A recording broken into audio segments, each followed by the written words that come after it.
I'm walking through a ghost town, y'all ain't playing my sounds. Don't tell me to calm down, don't tell me to calm down. Only time I go backwards is when I wanna moonwalk. Don't test me, my mood's wrong, don't test me, my mood's wrong.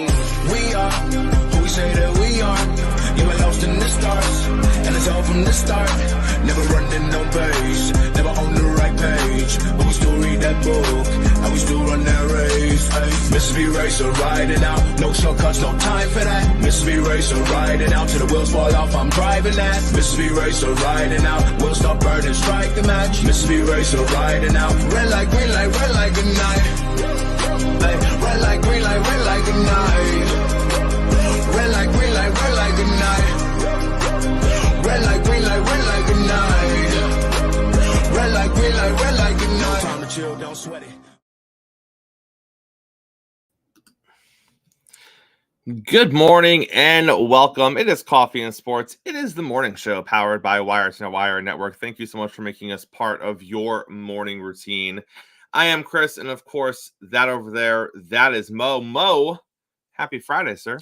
Happy Friday to you, partner, and everybody out there listening. Let's get it. Mo, before we get started tonight, I think this morning, I think some congratulations are in order, sir. I saw that you and your other partner in crime, had quite the little show last night, quite the little watch along for the NBA Finals. There, congratulations on that, partner. I appreciate that. I think that but that's all on Brett's idea of and one, and we had Gene, the NFL genius, on there. So it was really amazing that so many people came along with us that particular time to watch the game, and it was just it was surprising, but at the same time, I came away thinking like it's mind blowing that many people would embrace what you're doing on a single night. It was crazy. Well, you know what else was crazy, Mo? It seems like one entire team forgot that there was a playoff basketball game last night, and that was the Minnesota Timberwolves, who what's even more crazy about this, Mo, is that it was a tie game. It was 18-18 with like 5 and change to go in the first quarter, and you wouldn't have known that by the way we ended the first quarter and ended the first half, because Dallas just went on a run. They went on like a 16-1 or 15-1 run to end the first quarter, and then they double that lead by the time we end the second quarter. They go up by almost 30 at the half, and at that point, there was just nothing left in the tank for Minnesota. I mean, they won the third quarter. I think they cut the lead to like 21 or 22 or something by the end of the third quarter. But there was no point, Mo, in the second half of that game where you felt like Minnesota was really crawling back into it or really had a chance. And then the fourth quarter comes along. I even think they won the fourth quarter by a couple of points. But like I said, there was no point where you thought Minnesota was getting themselves back into this contest. Mo, were you surprised by the way that Dallas seemed to turn it on midway through or towards the end of the first quarter, and then just really, due to Minnesota, what Minnesota did last series at times to Denver, not the same way, because they weren't doing it necessarily on the defensive side of the ball. They were doing it more on putting the pressure on them offensively. Luka was just hitting it from elite range, absolutely elite range early on in the game. And literally, they weren't even getting into defensive sets, and they had guys knocking it down from range. And once you start doing that on the defensive side, you're rushing to kind of get yourself set up, because now you're concerned that they're going to keep hitting long distance threes. And that started to open up ridiculous looks in the middle of the floor. I mean, there was one play, I think it was at the end of the first quarter or start of the second quarter, where they just didn't cover the entire middle of the floor. And it was a bounce pass to a wide open player. Mo, he could have taken his time. He could have been there for 11, 12 seconds if he wanted to and made that lay. No one was even near him. Yeah. No one was even close enough to him. But that's what happens when you start breaking down a defense. You get them back on their heels a little bit, and you start making them do things a little quicker than they want to. And the wheels fell off quickly for Minnesota last night, and they were never able to get them back on. Yeah, if you told me coming into game 5 that one of those teams would blow the other team out, I would have told you it would have been the Timberwolves. I would have told you Minnesota's defense would have shut down everything Dallas did offensively, and they would have blown them out very much the way they did the Nuggets multiple times. I was stunned. The way the first quarter ended, I wasn't one of well, the game's over, but I was just like, what is happening in a home closeout game where you need this? And Dallas played more desperate than Minnesota. And once they won that first quarter and finished it out the way they did, it seemed like it took away Minnesota's heart. Like their defense was never the same. Like I felt like their defense was on their heels the whole time. And that game, it wasn't that Dallas played great defense. It was that Dallas was playing great offense, and it came down to shot making. And they actually caught Luka and Kyrie on the same night where they're both going off, where their role players are making timely shots, and they just blew the doors off them. Like, and you watch Minnesota like panic and let's not double Luka. We're not going to double Luka, and you better double Luka. You better get the ball out of his hands, and we're not going to double. You better double. I mean, they were staggering the whole game. They were on their heels, and you could see the frustration. They're talking to the refs. They're yelling at one another. I'm gonna hats off to the Mavs. I picked them to win in 7. I did. I picked them to win in 7. I did not think the series would end this way. And it's strange because if you look at the first 4 games, Chris, we had 4 dynamic games. Mm-hmm. Those all 4 one possession games. So I thought this is going to be a terrific series still because they won game 4.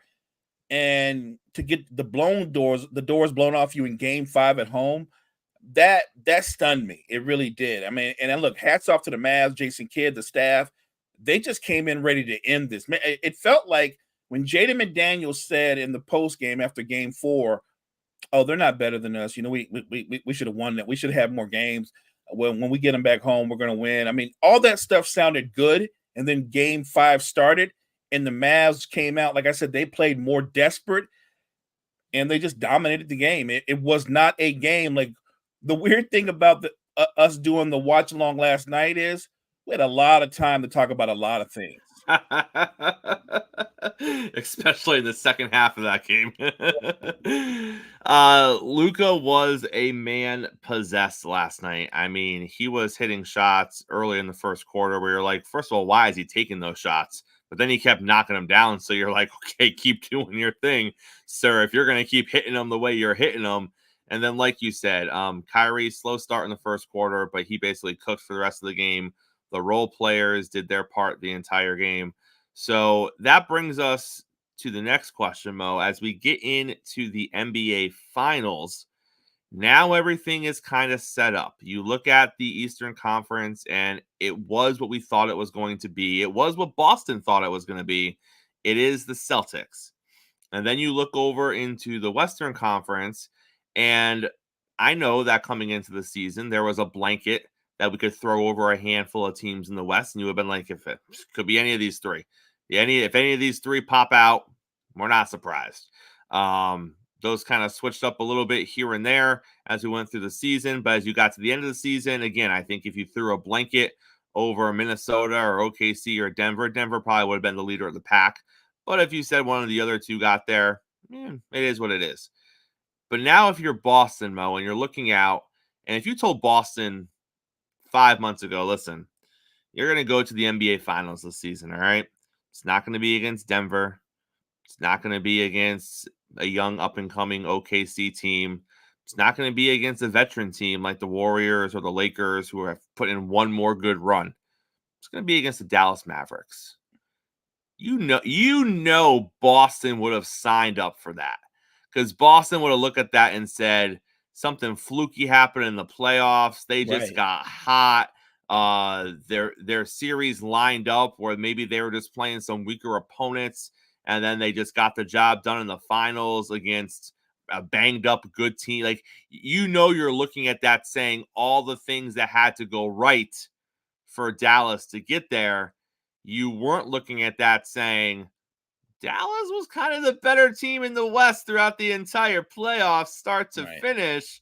When you're looking at the entire Western Conference playoffs as a whole, consistency, star players stepping up, Effort on both sides of the ball. You could argue Dallas has been the most consistent team, and that's why they are in this position, Mo. Who do you like in the NBA Finals? Is this finally Boston's year to get it done? Or are we going to see kind of a surprise Dallas team who, by the way, and I think we both agree here, Mo, if Dallas wins the NBA Finals, I don't care how they do it, but if they walk away as champions, they are probably the 4th or 5th favorites to win the finals in the West next season. 100%. I'm with you 100%. So my blood runs purple and gold. So by default, I don't want the Celtics to win. I know. By default. It's just what it is. Having said that, though, I think the Celtics are going to win. I'm picking the Celtics to win the series. I'd love for the Mavs to win, but if you're asking me who I think's going to win, I believe the Celtics are going to win. And I know everybody's talking about how scary a duo Luka and they are. No argument. But I think as a unit, and I'm talking about Boston's starting five, it is still the best starting five in basketball. Where Dallas could win this series at maybe in depth. I think they have more depth overall. And if it's about shot making, it's more interesting, right? Because both teams lean on their perimeter players. That it separates them. This isn't going to be one of those where there's a dominant big man. There's no guy like that. Even if Porzingis plays, he's not a dominant post player. He's a catch and shoot guy. He didn't have a post game. He's just tall and he shoots jump shots. I wonder if the games are like one possession games, though. Somebody presented this to me. I think it was Gene last night. If they're one possession games, who would you favor? I'd favor the Mavericks if they're one possession games. If the game's 2 minutes or under and it's a one possession game, Luka and Kyrie are much scarier. No offense to Jaylen Brown and Jason Tatum, but let's say it's a more balanced game where it gets decided by 5 minutes left. Somebody is separated from somebody else by 10 points or something like that. I think the Celtics win that. And I don't think, because somebody asked me, is it important that Jason Tatum, if they win, be the finals MVP? And I said, I don't think so. I think it's important that they win. Right. It's important that they win first. Yeah, win first and then be like, man, Tatum was so jealous of Brown. Jason Tatum, if they win, he's going to celebrate winning because there's going to be a weight coming off his shoulders. And then maybe 20, 30 minutes later, he's going to go like, they gave it to Jaylen for finals MVP. Like, but I think he's going to be elated. Win first. I'm very interested in seeing the matchups. People have already said, well, Luka's going to be able to overpower Jrue Holiday. Yes, he is bigger, physically stronger than Jrue Holiday, but I don't think that Jrue Holiday would be the only defender on Luka. When you can throw Tatum at him, when you can throw Brown at him, when you can throw Derek White, I think everybody's going to get their turn to try to slow him down, but not stop him, because you can't stop him. When you play against dynamic offensive talent like Luka and Kyrie, the game plan isn't to shut them down. The game plan is to make them less efficient. Like you said, and I agree with you, Boston has the best starting five, without question. I think Boston has the best starting five in the NBA, without question. That being said, what are you going to get from the starting five from the Mavericks outside of Luka and Kyrie? If you're getting something from them, I think it's going to be a close series. If it's a close series, I like Dallas more than I like Boston. I think a lot of this, and this sounds silly and this sounds ridiculous, but I think a lot of this is going to be, what does Boston look like in game one and game two? I think Boston needs to feel confident. I think Boston needs to feel like they're the better team because of what they're doing in game one and game two. It doesn't matter if Boston's the better team on paper. It doesn't matter if Boston should win this series, 8 times out of 10. What matters is, how does Boston feel about themselves? Because if they come out and they play a close game in game one and Tatum has a turnover late in the game, the final minutes, and the Mavs get the ball back and Lucas or Kyrie sink some sort of ridiculous shot to take game one, well, the narrative is right there for you. It was a close game. It was right there for Boston to take. One of Boston's star players, once again, didn't come up in a big moment, and now you're down in the series 1-0.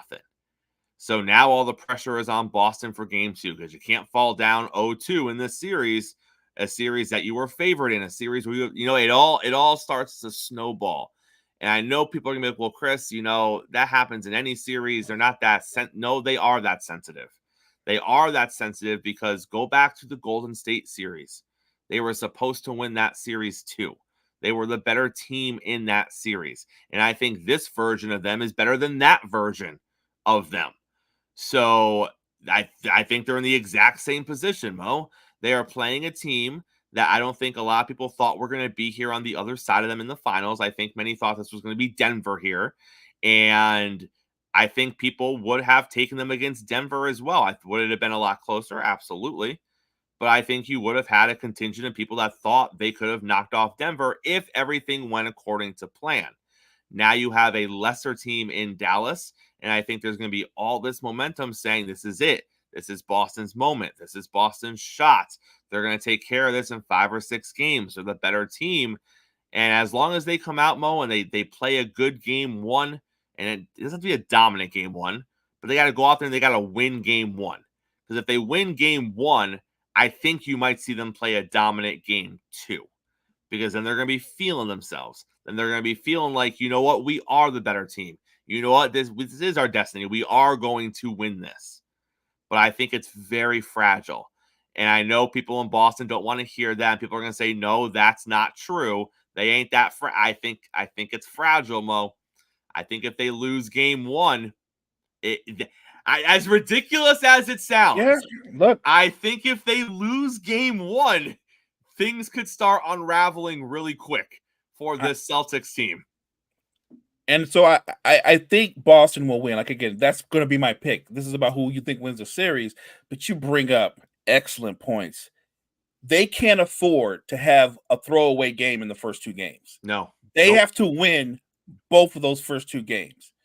And knowing the kind of guy Jason Kidd is, the way he coaches, knowing the mindset of Luka and Kyrie, you already know that they're already thinking, we're coming in there to beat them down in game one. We're going to take game one because we feel like if we can take game one, they're going to be broken a little bit. And then they're going to be feeling all the heat in the world for game two. We might walk away with both games. But I know if we win game one, it's shifted already because the doubt comes in. I think that is a fair analysis and a fair criticism of Boston because I do think that they feel the weight of the expectations that they're supposed to win. That, like you said, they're supposed to be here. We talked about this the other day that Tatum and Brown, they haven't won a title, but they're smack dab in the middle of their run where they're supposed to be winning titles. And people can't appreciate that, but that it's happening right now. And they have to win. I'm not saying their careers are over by any means, but they have to win this year. If they don't win the title this year, what would make you think them running it back would make them win the title next year? Because I actually think whoever comes out of the West next year is going to be better. Right. I actually think the Eastern Conference, if some of these offseason moves happen, will be better. They need to feel, you hit it on the head. They need to feel good about themselves. You can't have any of those games like they had against Indiana and Cleveland coming through. You cannot have any throwaway games, not against this particular team. Because if the Mavs jump on them, I'm hoping it's a 7-game series. But if Dallas jumps them in the early, I think Dallas takes control of the series, period. Yeah, if Dallas comes out of there, if you're Dallas, you want to win game one. Win game one. Whatever happens game two, happens game two. But you win game one, momentum's already on your side, and who knows what version of Boston you're going to see for the next couple of games. And I think that's how it has to go. I really think that whoever takes game one in the series wins the series. We'll see, but I think whoever takes game one wins it. Chris, does it matter to you whether or not Porzingis plays? I mean, obviously, he's valuable to them. I'm not trying to like downplay his value, but do you think that if they don't have Porzingis, they don't have a shot? Basically, like they're not going to win. No, I think he's an important piece, but at the end, I would argue you still have your 4 best players. Correct. You know what I'm saying? Like they don't score as much, but White and Drew Holiday are probably more important than Porzingis is in the bigger picture. I agree. And he's slated to play. So now what does that look like? What does he look like? Obviously, we'll see. I'll tell you what, though, and Mo, this will also be interesting, and we'll know right away if he gets out there and he looks less than. If I'm Boston, I'm just saying, all right, we're good. We're good. Just take a seat. We're fine. We'll figure it out later on. Like, let's not try forcing that just because he thinks he's ready to go or you think he's ready to go. If it isn't looking the way you want it to look, then you need to get back to him not having him in there. Because remember, they only lost 2 games this entire run so far. So don't mess up the chemistry. Correct. It's working right now. So if he jumps back in there and he looks good and everything is still flowing, great. If he jumps back in there and he isn't looking great or things start breaking down around him, we need to look at this and be able to say, okay, no worries. We're playing to win the series. We aren't playing to, make our starting 5 all be the starting. You know what I'm saying? Like, we got to make business decisions on the fly, Mo, if that's what it comes down to. No, agreed. I feel like if he looks less than or he's struggling, because if you're Dallas, he's out there, they're going to hunt him. Right. We're going to find out how well he moves. They're going to hunt him. And I think that if he's struggling, you get him out there quickly. You tell him, like, you're going to be in reserve. If we need you, we'll put you in for 5 minutes, but we're not going to mess up the rotation because you're not ready. You're just not ready. Well, let's jump to some NFL stuff. If you are a fan of the Miami Dolphins, you found out that Jalen Waddle got paid. The Penguin got the bag, 3-year extension, somewhere in the neighborhood of $84.5 million. Mo, this is important. This is important for the Miami Dolphins because there is a little bit of an arms race right now in the NFL when it comes to wide receivers. There are a lot of wide receivers who are looking for deals. There are a lot of really top-tier wide receivers who are looking for deals. And the longer you wait to get your wide receiver signed, the more you are going to have to pay them because bigger deals are going to start falling around them, and that is going to be an issue. Now, kudos to Miami for getting Waddle done when they got Waddle done. It doesn't mean the Dolphins are done because there's another guy on that team that also wants a new deal because he was the highest paid wide receiver in the league and he no longer is. But that deal isn't going to come, obviously, until all the other deals fall. But they're going to have to circle back to Tyreek, which, by the way, if you are a Dolphin fan, not the worst news in the world, because you might remember, Mo, when Tyreek first went to Miami, he was very comfortable saying, I signed a 4-year deal here. When it's done, I'm done. That's kind of what the conversation was when he first came to Miami 2 years ago. Now, halfway through his 4-year deal, he's saying, I want to stay in Miami, so let's get the final deal done, meaning he's going to play longer than the next 2 years on his deal, which is good news if you are a Dolphin fan because you're going to get more than the 4 years that he initially kind of alluded to when he first came into Miami. So I think they're going to get a deal done with Tyreek. By the way, Tyreek's only making like 19.5 this season. The last year of his deal right now is like $47 million or some nonsense like that. That's never going to happen. They are not going to pay him $47 million in the 4th year of his deal. They are going to add on years. They are going to make the numbers look right. He is going to probably be the highest paid wide receiver in the league again. And then they better do something with it when you got the highest paid wide receiver on your roster, and wherever Waddle falls, it's probably going to be somewhere in the top 10. We better do something with that. By the way, Odell Beckham Jr. is there as well. But Mo, I bring up all of that to bring up this. There's another wide receiver that's also looking to get a deal done in the midst of all this, and that is CeeDee Lamb. And reports out of Dallas this morning are that is the priority of the Dallas Cowboys, making sure they get CeeDee's deal done because they understand if Justin Jefferson signs before CeeDee signs, that price tag is going up. And they don't want that price tag to be going up.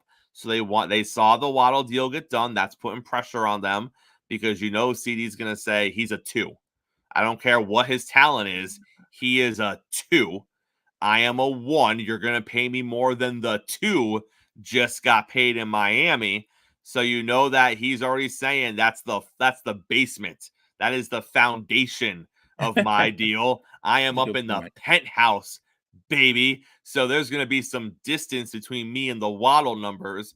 So Dallas wants to get the deal done. They want to get it done before Jefferson gets his potential deal done because, again, you don't want to be the last one to come to the table because then the player has all of the bargaining chips because he knows exactly where everybody else stands. And then they're going to say where they think they're worth. And then if you don't meet them there, they're going to say, well, okay, I'm just not going to play this season. So we'll see what happens. But Mo, while all that is happening, and I get it, I get why Dallas needs to make CD a priority right now. But are we forgetting that you haven't signed Dak Prescott yet? Right. Your quarterback. Your quarterback is still going into a lame duck season. I understand why you have to prioritize CD right now. But I'm looking at this saying we didn't have to be here. You could have locked up Dak last year and avoided all this, but you chose not to. You could have already locked him up this offseason and avoided all of this, but you chose not to. Now you're going to go get CD's deal done and I get it. Now you have to because there is no pressure to sign Dak right now. It's not like there is some other quarterback on the market where Dak's number is going to skyrocket if that quarterback signs first. Dak's number is already skyrocketed. It's skyrocketed because you waited this long to sign him. Had you signed him a year or two ago, you could have got yourself a little bit of a discount, but you chose not to. So his number is what his number is. That's not changing. So I get why you have to sign CD first. But if I'm Dak, I'm just sitting there like, damn, okay, you're gonna pay CD first. All right, you know what you said it. You know what my situation is. It is what it is. It is what it is. Right. Jerry said it is what it is. All right, it is what it is. Right. CD's gonna get his money. And okay, it is what it is. Like, what are you doing? I don't understand it because in this era, more than ever, the quarterback matters. The quarterback has always mattered, but more than ever in this particular era of football, the quarterback matters. And receivers clearly matter even more than running backs. But receivers don't matter more than quarterbacks. Nope. They don't. They can't throw the ball to themselves. It doesn't work that way. You have to have competent quarterback play or elite quarterback play. And Dallas they put themselves in an odd situation where they have to do things backwards. We got to pay the receiver. And then, by the way, they're going to have to pay Parsons, right? They're going to have to pay Parsons. Yep. They're not going to get rid of Parsons because guys that can get to the quarterback and make plays have their value through the roof as well. And I think CeeDee Lamb is one of the better receivers. I think he is a legit top 10 receiver. He's a playmaker. He's a one, like you pointed out. You've got to pay him, and you better pay him soon because if Justin Jefferson gets his deal, CD's numbers go up. Or it goes the other way around. If you're Minnesota and CD gets paid first, well, Justin Jefferson's going to go, CD's good. I'm better. Right? He ain't me. Right. And you see what they gave him, so let's go.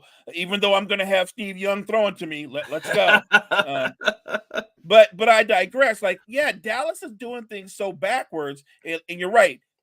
As CeeDee Lamb is talking and his folks are looking at what's going on, that it directly impacts Dak. I'm sure Dak's people are going like, okay, Jerry says it is what it is. We're not going to worry about it. We're going to get it done. I'm not going to think about it. But if you're Dak Prescott, never mind your agent or your people that represent you, how do you not feel slighted that nevermore has quarterbacks mattered more? And your numbers dictate you're one of the top 10 quarterbacks in football, and your franchise is saying, we're not really worried about Dak's contract. We're going to leave it. We're going to go through the season. It looks like they're going to play out through the season, and then we'll see. And at what point does Dak Prescott go, no, you guys told me we'll wait. So I'll let you know how I feel after the season. Look, in basketball, when a superstar is in their lame duck year, usually the franchise capitulates to them and make sure they get their deal, or they sign and trade them so that they don't get left in a lurch. You can't really do that in football, but if they let Dak Prescott play out his lame duck season, they will lose him. I truly believe they will lose him because somebody's going to come along and love all over that guy. Like we've always been big fans, guy. We've always been Dak people here. Like that's going to happen. And look, if you're a Cowboy hater, have had fun making of Cowboy fans, if they lose Dak Prescott, there's gonna be a lot of celebrating going on. There really is, because Dallas is, look, you don't have a quarterback, you directly go to the bottom of the division. But you got CeeDee Lamb. Yeah, I guess you're gonna do a lot of jet sweeps with CeeDee Lamb and throw bubble screens and thing of that. Like, you literally have to take care of your quarterback. And Jerry Jones and his son, they're going about this if this works out, it's a game changer for them. But I don't think that's going to happen. It's not a game. Even other owners are probably sitting there like, I don't know what you're doing, Jerry. Not smart, man. Not good. Not good. The other report out of Dallas this morning is that Dak Prescott and the Cowboys have not had any, quote, meaningful contract discussions in a minute. That report goes on to say that Dak's camp is alluding to the fact within the inner circles that if a deal doesn't get done before the season begins, this could very well be Dak's final year as a Dallas Cowboy. And Mo, I wouldn't blame him. How are you going to let your franchise quarterback start the season without a deal? How? And if you do, why would he want to come back? Because now, if you're Dak, don't you almost feel like they're saying, we want him back, but let's see what he does this year. Right. Almost like the previous 3 years of 12 wins and 2 division titles and a playoff victory and all the other success he has had as a Dallas Cowboy. It's almost like all those years don't matter, and they're just waiting to see what this particular season looks like. Like, that's kind of messed up. They have him auditioning. And like you said, he's got a resume. Look at his resume. Like you said, 3 seasons of 12 wins, a couple of division titles. He is your guy. There have been some lesser quarterbacks who've gotten their money. Daniel there have Jones. been. Right. They've gotten their money. And Dak Prescott is sitting out there as a lame duck. I don't understand it, but as somebody that's not a fan of the Cowboys per se, I'm kind of enjoying this. I'm going to see how this plays out because I think it's going to be a very interesting soap opera. Well, the San Francisco 49ers are feeling confident internally that they are going to be able to sign Aiyuk to a long-term deal. Now, don't be fooled. There has not been any significant movement as far as coming to a deal with Aiyuk. But Mo, I look at this and I kind of say to myself, I can see it. I can see it because I think that Aiyuk does what a lot of us do. And I think he kind of gets himself trapped in the moment. And you're coming off of a Super Bowl and you're coming off of another season where you make it to a Super Bowl. And in that moment, and this literally happened days after the Super Bowl, he's chirping about his contract. He's sending out tweets and Instagram messages about, don't forget who got you here. Don't forget who got you to these Super Bowls. Because he's feeling himself. You know, they just had a great season. He just had a good season. You're coming off of another Super Bowl run. So you're trying to strike while the iron is hot. Well, fast forward a handful of months. You don't have a deal. They haven't traded you. At least they haven't really actively open pursuit to trade you. I'm sure they've listened to different things through different back channels. But it doesn't look like they're going to trade you because everything they say publicly is we want Debo and Aiyuk together. We want to bring the crew back and we want to keep things moving. So I look at that and I say, you know, as we push forward, we get a little bit further from the Super Bowl. We get a little bit further from being caught in the moment. You're going to see all these other wide receiver deals go down. And you're going to have that moment where, you know, Aiyuk realizes I'm the best wide receiver on this team, but I'm not what those other you know what I mean? Like, I'm not in a very awkward them. Yeah, I'm totally with you. It's a very strange thing because he could claim, even though Debo is a bigger name, he's the best wide receiver on the team. He just is. But that said, I'm a Niners fan, but I don't necessarily think he's better than Waddle. Do you know what I mean? And that's not a knock. They're completely different kind of receivers, but Waddle is a clear number 2 in Miami. And I guess what I'm saying is I'm looking at John Lynch and how John Lynch does business, and I'm seriously thinking John Lynch is like, I don't want to pay him as much as they pay Waddle. Right? And I'm thinking he has to be looking at it like, I have to be able to get at least what Waddle gets. Mm-hmm. And my guess is for it to work, they're going to have to meet somewhere in the middle. He's a very good wide receiver. But is he overpoweringly dominant? Does he make defenses lean one way? I don't think so. I think he's a very good wide receiver. And I think he is, and this seems like a slight, I think what he does is more of a product of the system, of the way Kyle Shanahan draws up plays, create opportunities and mismatches. It's not to say that he's not a terrific player. He is. But if he weren't on the Niners, I look at it from this point of view, and they just said, all right, well, Juan Jennings, you're going to start now. And Jennings, by the way, was terrific in the Super Bowl. You're going to start. And we're going to run the offense the way we run the offense. Would the Niners offense be pretty good, or would it suddenly be like one of the worst in the league? I think that they would just go on. I think the machine would continue. You know what I'm saying? It would go on. And I'm not saying Jennings is better than Aiyuk because he's not, but I think he could do enough to where you wouldn't feel the blow. The Niners would still be one of the best teams in football, is what I'm saying. And I think John Lynch is leaning that way. I don't think Brandon Aiyuk I don't think he has the upper hand. And maybe he's starting to realize that you have value in this league, but I don't think like 5 or 6 or 10 teams are going like, man, we need to try to get Aiyuk. Like Buffalo needs a wide receiver, but I don't see them going like, we got to get Aiyuk, because I think they value him as a good wide receiver. I don't think they go, if we get Aiyuk, he's going to draw a double team. And then I don't think people value him in that way. So I do think you're right that a deal will get done. I think, like you said, enough time has passed. He's looking around and he's realizing like, okay, so I'm not really better than those guys. I deserve a raise for sure, but maybe not the kind of money that Waddle's getting. Certainly not the kind of money that CD and Jefferson are going to get. I think they will come to a middle, let's call it a middle ground. Maybe not as much as Waddle, but enough of a raise to where he's satisfied. And let's not forget, you made a really great point, Mo. It is about the system, but it's more about the fact that like you can be really good on one team and just not really good on another. Like you can look like a 1 in your current situation because your current situation is perfect for you. They know you. They know your skill set. They accentuate your skill sets. You just work there. You just fit there.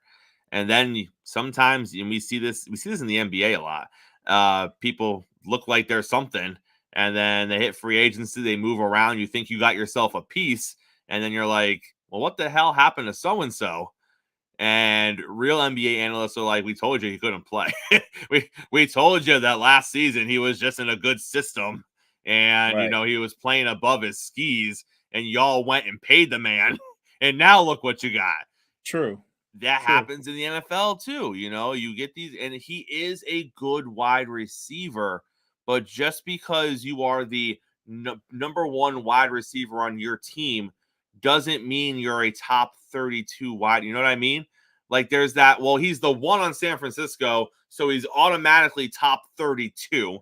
You put him there with all the other number 1s in the league. Well, not necessarily, because some teams have 2 1s. The Dolphins have 2 1s. The Bengals, I would argue, have 2 1s. You start looking around, you could argue the Texans maybe have 2 1s.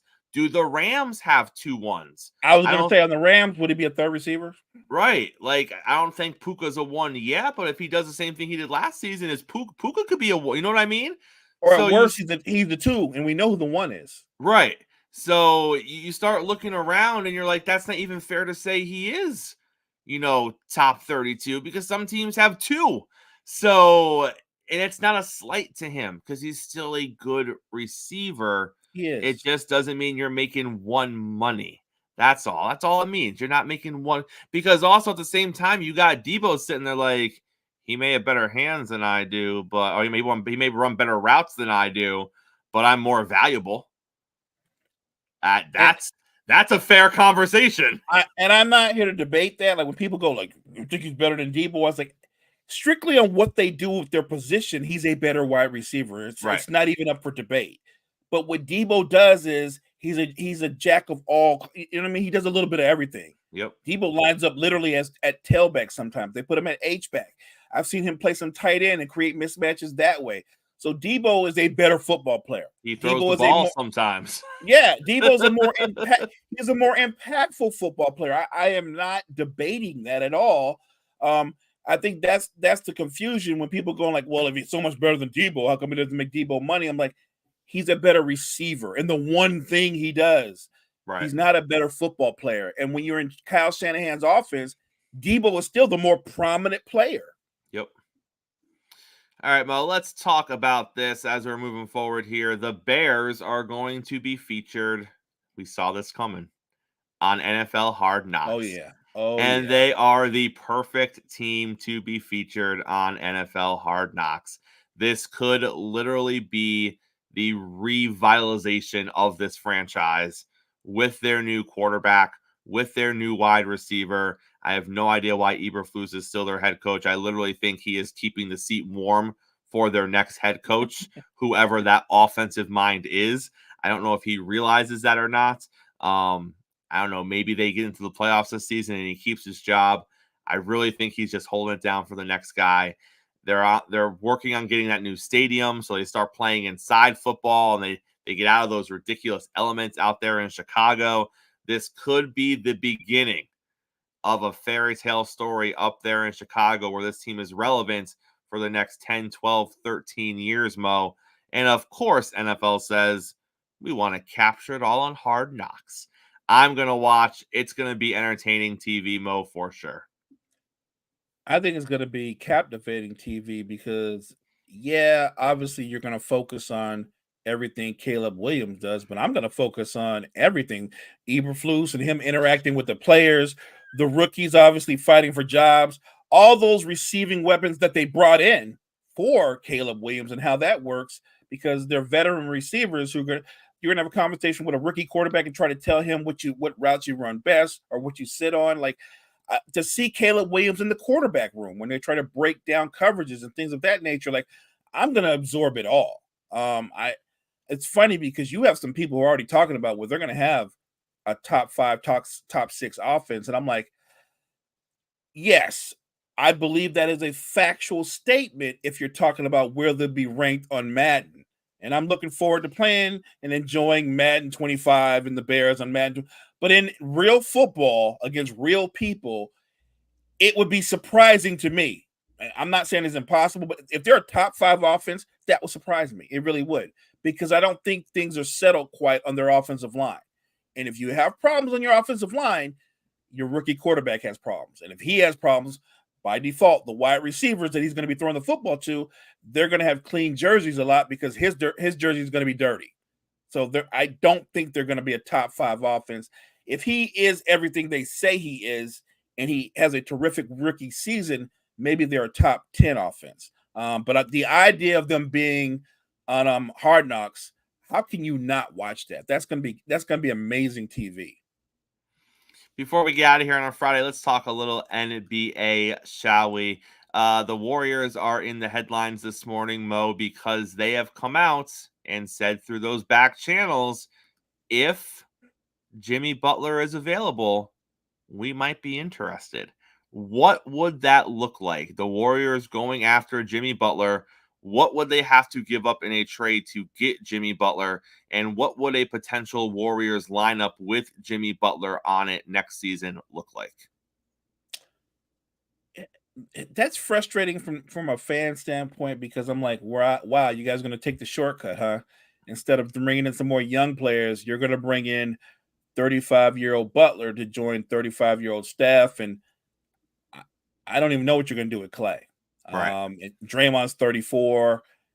But if they make the trade, I have to assume that immediately are they saying that they're going to send back and return Pajinski, who's a terrific rookie this season? Are they going to bring Wiggins into that because of the money? I guess the question is, I could see Jimmy Butler maybe wanting out from Miami, but when you're dealing with Pat Riley, even if he wants you gone, you have to have something of value to him. If you're not going to give him Steph Curry, which you're not, he doesn't want Klay Thompson in return for Jimmy Butler. He don't want Draymond in return for Jimmy Butler. He don't want Andrew Wiggins in return for like you can go down. I don't think Golden State has anything Pat Riley wants unless they have some picks that I don't know of. Yes, Pat Riley might be like, yeah, I'll take those picks and I'll flip them and have that. But if you look at their roster, there's nobody on their roster that they want to trade Jimmy Butler from. Like the Warriors are interested, but they're interested the same way the Sixers are interested. And I think the Sixers could put together a better package if they were going to make a deal. I just don't think Golden State has anything to deal with. Pat Riley's not going to be like, you can't fool Pat Riley the way you fool the computer in a video game. Like, we're going to give you 5 guys for this one guy. Like, it's not going to play out that way. Pat Riley's going to be like, I think I'm going to keep Jimmy, even though we don't get along, even though I think he's nearing the end of this run. I'd rather keep Jimmy than you just give me a bunch of bodies. So I think Golden State is more pie in the sky, the idea of Jimmy Butler playing there. Mo, do you know who the general manager of the Phoenix Suns is? James Jones. James Jones. Do you know who James Jones has a really good relationship with? Oh, LeBron for sure. LeBron for sure. When James Jones got the job with the Phoenix Suns, one of his very first moves as the general manager of the Phoenix Suns was cutting a player who literally signed like an hour later with the Los Angeles Lakers. LeBron was saying he needed certain people. James Jones gets hired as the GM of Phoenix, and lo and behold, like, oh, this player's free now. He's a Laker now. Crazy how that works. Yeah. And that's happened a couple of times in James Jones's tenure as the general manager of the Phoenix Suns, from the Phoenix Suns tree, and just found a soft landing spot with LeBron over there and the Los Angeles Lakers. The other thing we have learned about Jones, Mo, is that he doesn't give a crap about draft picks. No. In fact, the Phoenix Suns have never really had any draft picks during his tenure as general manager, but they got one now. They have the 22nd pick in the NBA draft, something they haven't really had with James Jones, this idea of draft picks. But Mo, I look at that and I say to myself, well, if you got a guy who doesn't care about draft picks and he has a draft pick, why would he use it wisely? Why would he use it in a way that anyone else would use the 22nd pick of the NBA draft? So I look at this, Mo, and I ask you this question. Is he going to take Bronny with the 22nd pick of the NBA draft, which is going to be doing LeBron a favor, getting his son drafted up there in a good spot in that first round, which is going to make him a first-round draft pick, because like you said earlier or last week, Mo, if you're going to get drafted 55th in the draft, you might as well not get drafted at all, because no accolade is coming when you're the 55th pick in the NBA draft. But if you are a first-round pick, that's all it's going to matter. They're not going to ask where you went. Oh, he was a first-round pick back in 2024. Got it. Will he do LeBron a solid and draft his boy in the first round, which is then going to open that question, Mo. If the Lakers don't do what LeBron needs, would the Phoenix Suns be a landing spot for LeBron James? They got some pieces over there. LeBron may have some friends over there. We all know that Phoenix just likes to collect names. LeBron James would definitely be a name. So let's start with, would they draft Bronny? If they did, we all the report came out yesterday. LeBron James is going to opt out, just like we all thought. He's going to opt out because he wants to adjust his contract to make it more friendly. Okay, that's the consequence of him opting out. The part we're burying is he needs the Lakers to make the right moves for him to want to come back and be a Laker, and him adjusting his contract is part of that. But if they don't make the right moves, he's not coming back. So once he opts out, he's going to listen because he's a businessman. So if the Suns draft Bronny, you know he's going to listen. Mo, is there a world where LeBron James is a Phoenix Sun next year? So I tackle this from a conventional standpoint. Conventionally, the conventional way of thinking, there's no way James Jones wastes a 22nd pick on Bronny. He doesn't. That's right. Conventionally, I agree. He wouldn't do that. And in the bigger picture, if you look at this draft, there might be one guy in this draft that I think you could call a star, and he's a project, and I think that's a young man, Alexander Sarr, who plays overseas. He's very he's the French kid, right? Right, and he's about 7 feet tall. But Yep. the thing about him is he doesn't move like a 7-footer. He's very agile, can handle the ball a little bit. So I think outside of him, though, what you have in this draft are a lot of good players, guys who might go on to have long careers, be very productive. But I don't see a franchise player. And I say that to say this: James Jones considers himself one of those guys that thinks out of the box, but he's also not just a friend of LeBron James. I think his basketball mind, his way of thinking is greatly impacted because he played with LeBron. I think he thinks like that. I don't think James Jones values this 22nd pick. But if James Jones thought, yes, if everything goes right and the Lakers do everything LeBron wants, he's going to come back to the Lakers. But what if he doesn't? What if I draft Bronny 22nd? What if I tell LeBron, we'll give you that max contract with a sign and trade, right? You come here, you play with KD and Book. We'll send back Bill and some other guys to give the Lakers something because they'd rather take something than nothing, right? In that strange world where most people will go, there's no way it's going to happen. I would just remind people, LeBron James is the most calculating player in the history of basketball. The most calculating player in the history of basketball. Maybe in the history of sports. Maybe in the history of sports, right? Maybe the only other guy close to him would be Brady. Yeah. I have to think that LeBron is going to go, I don't plan on going to Phoenix, but you guys aren't really doing what I want you to do.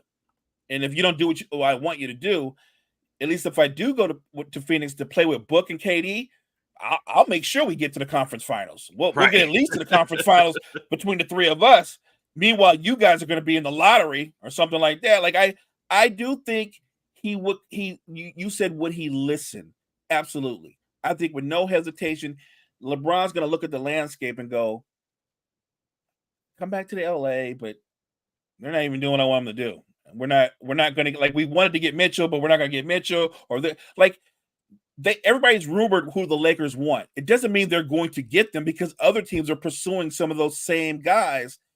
And I think LeBron, he will sit back before he makes a decision on his contract and go, well, you failed there, Ron. You didn't get him, Ron. You didn't draft Bronny, Ron. Like, I think that LeBron James is very open to the idea because people keep going, well, Mo, you got to remember he loves LA. I'm like, yes, he loves LA, but he's loving LA from the standpoint that he's almost a billionaire. You think that if he played in Boston or if he played in Phoenix, he can't fly back to LA? Like, don't sell me on he can still live in LA, but play in Phoenix. You know what I'm saying? Like, I think he can afford to rent. You know what I mean? I think he's going to be okay. So I do think, Chris, I'm going to put it out there that it's not out of the realm of possibilities that LeBron James ups and changes his mind. Like, I'm sure his intentions are, I think I'll stay with the Lakers. But if he's still in hunt for championships and other teams make better moves or moves that are more appealing to him, could I see LeBron James playing for Phoenix? Yeah, I could see that. I could. I think most Laker fans don't want to believe that's possible, but you only have to look at his history. My guess is because a lot of veterans are going to opt out of their contract, Chris, to get bigger money. My guess is when it's all said and done, LeBron will be the last guy to sign his deal. Yep. He will be the last guy because he's going to look at the landscape and go, Rob Pelinka didn't do anything. He didn't get nothing done. He won the off season again. Right. and all the while he's saying that, LeBron's going to also say, I have nothing to do with personnel or what they do, or I play no part in that. He plays no part in it while he plays a big part in it. You know how that works. I think he also wants the Lakers to draft Bronny. I do. but I don't think he wants them to draft him with the 55th pick. You know what I'm saying? Like they have an earlier pick, and the question is, would Pelinka take a top 20 pick and draft Bronny? He shouldn't.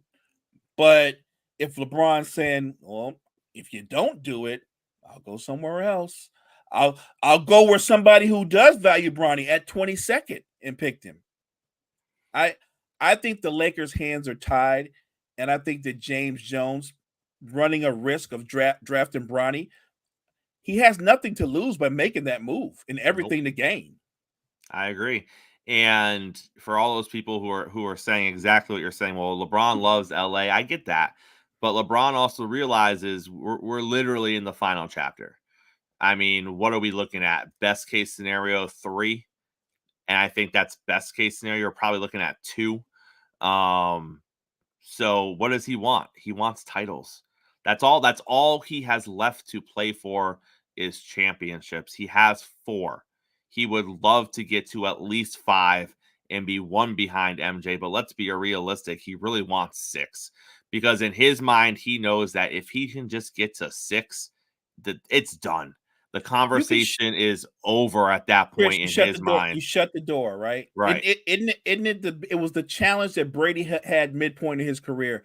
Man, if I get to 4, then I've got him. I got Montana because I've got everything else. Right. Well, he didn't just get to 4. He went 4 and then some.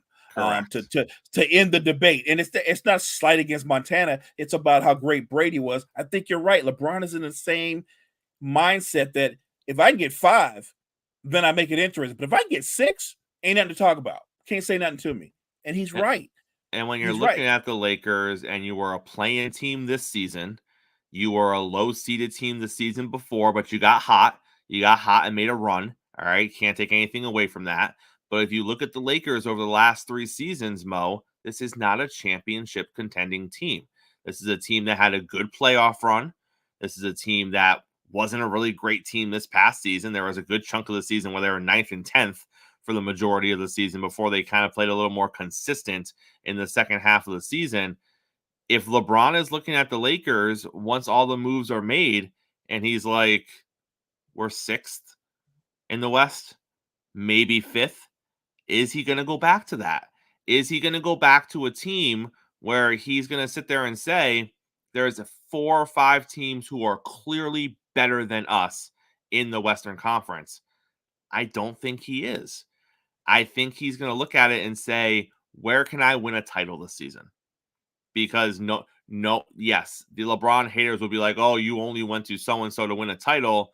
And then logical convention is going to be like, yeah, that's the guy that just played for his 4th different team and won his 4th title in his 4th. That guy, right. That's the guy you're trying to tear down right now. The guy who just won his 5th title overall, his 4th with his 4th different franchise. All he does is bring championships to like that would be the new conversation if he did that, as opposed to him looking at it and saying, I could play my last 2 or 3 years here in LA, and then what is the end of my career? Well, he went to LA, he won a title in the bubble, and then it just kind of fizzled out. The next 6 or 7 years, he didn't really do anything. He broke a bunch of records. He was a great story. And they never really – they had that one little run in 23 where, like, it came out of nowhere. They caught fire, and then they got mopped by the Denver Nuggets, and that was it. That was his last chance, really. That's not how he wants to end it, Mo. He doesn't want his last chance to be getting mopped by the Denver Nuggets as being that was the closest he came to 5. He doesn't want that. No, I think at a minimum, what LeBron wants is he wants a chance to play in the NBA Finals. He wants to be in the NBA Finals at least one more time, be on that stage, because I think he's one of those guys that's like, once I get in, I'm going to win it. I'll find a way to win it. Correct. And I will bring either I'm bringing you with me or I'll do it on my own. Right. But we're getting it if we get there. And if it's not with LA, or if he doesn't think it's with LA, I think he goes somewhere else because he doesn't have 6 or 7 years left to build. It's now. He's probably in the back of his mind, perfect scenario. He's looking to win 2 in the next 3 years. I think that's what he's looking at. I think he's going to look at the landscape and say, If I play 3 more years, what team gives me the best chance to win 2? Because that's the pie in the sky. The pie in the sky is get to 6. Who can get me to 6? And if it's not the Lakers, why would you even expect him to come back? I have nothing to say. I feel like right there, the prosecution rests. Like you've just killed it right there. He's trying to win titles, and I don't know if the Lakers can deliver the parts he needs around him to win titles. It's really that simple. All right, Mo, close us out on a Friday, sir. Thank you so much for joining us this morning, for joining us this week. We appreciate your support. Hey, guys, we appreciate your likes, your subs, your follows. Make sure you check out all the great content that we have at the Wire to Wire Network. Wire to Wire Network, we appreciate you. Make sure you're back with us Monday morning. We're going to break down all of the sports from the weekend, and JG will be here to talk Major League Baseball. All of that and more. Coffee and sports. It's the morning show.